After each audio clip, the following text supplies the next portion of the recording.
All right, who's eating good served by Applebee's? How about who ate good this season? 2024 top 10 fantasy scorers at quarterback. Headline, Matthew, by Lamar Jackson, and then right after him, Josh Allen. These are your top MVP candidates. But my question for you, Matthew, who will be your number one quarterback going into next season? Feels like you can't go wrong with either of these guys anymore.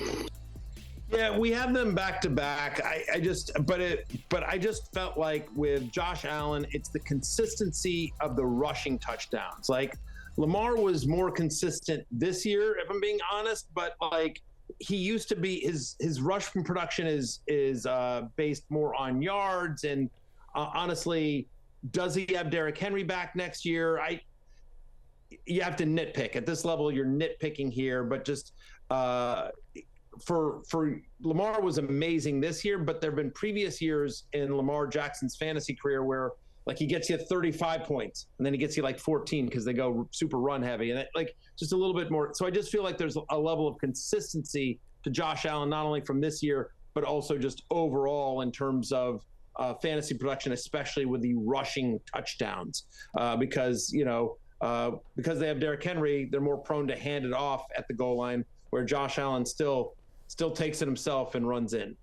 Let's look at the top scorers at the running back position here, Jay. And instead of projecting who the top dog is for next year, how about who on this list makes you the most nervous for next season? So I think there are some age questions here naturally. That Alvin Kamara, an older player, Derrick Henry, probably not going. At some point it has to end for Derrick Henry. I've never bet against him this year, but maybe it's just a freak of nature where he can just keep doing this forever. But I mean, a lot of these guys, you feel pretty good about what they're going to do next season. Guys like Bijan Robinson, Jahmyr Gibbs, Kyron Williams, James Cook. There's no real reason why they should be worse outside of just bad injury luck. And look, Saquon's not going to have probably the year that he did this year going into next season, but certainly you'd expect him to regress a little bit, but he should still be a monster behind the Eagles' O-line. We do the same for wide receivers. Here's the top 10 fantasy scorers from this season. And Matthew, Jamar Chase or Justin Jefferson as your number one for next season?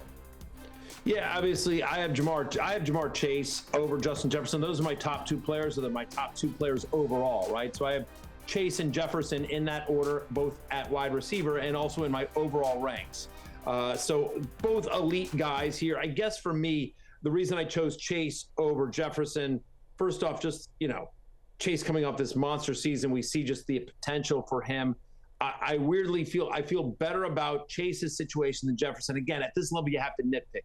It's a couple things. I think there's a chance T. Higgins leaves in the offseason.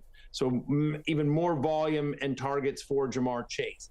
Number two is I feel much better about the Vikings defense than I do about the Bengals defense. So less opportunities for shootouts, less opportunities to just go crazy with Jamar Chase. Less opportunities to go crazy for Justin Jefferson because Vikings playing good defense. They're in more ball controlled, more game scripts where where it's controlled versus Chase. The other thing is there's still question marks about the Vikings quarterback next year. We think Darnold will be back, but that's no guarantee. So have them 1-2. That can obviously change, but at the moment, Jamar Chase over Justin Jefferson. We close out with the tight ends here and take a look at what was a tough field to really project. George Kittle at the top, nothing shocking there. The rookie Brock Bowers with a historic season. Trey McBride, and then a list where it gets a little bit more bumpy and wild. Jay, how big is the elite tight end tier next season? Because I remember all summer we talked about 5 or 6 guys, and things just don't always go the way you hope with this position group. Yeah, good to see Mark Andrews sneak back into the top 8 after the really rough start to the season. But in terms of the absolute elite guys next year, I think it's Brock Bowers clearly, Trey McBride. I think Sam Laporta will still emerge back into that. And then George Kittle, who is older and will have more competition with guys coming back and taking away from him. But I still think that he's probably shown enough that with health, he should belong in that tier.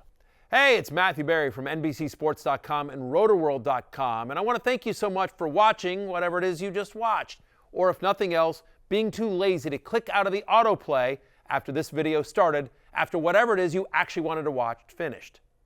But now that you're here, I'd like to take a moment here to ask you respectfully now, okay? I'm asking you respectfully to subscribe to the NFL on NBC YouTube channel.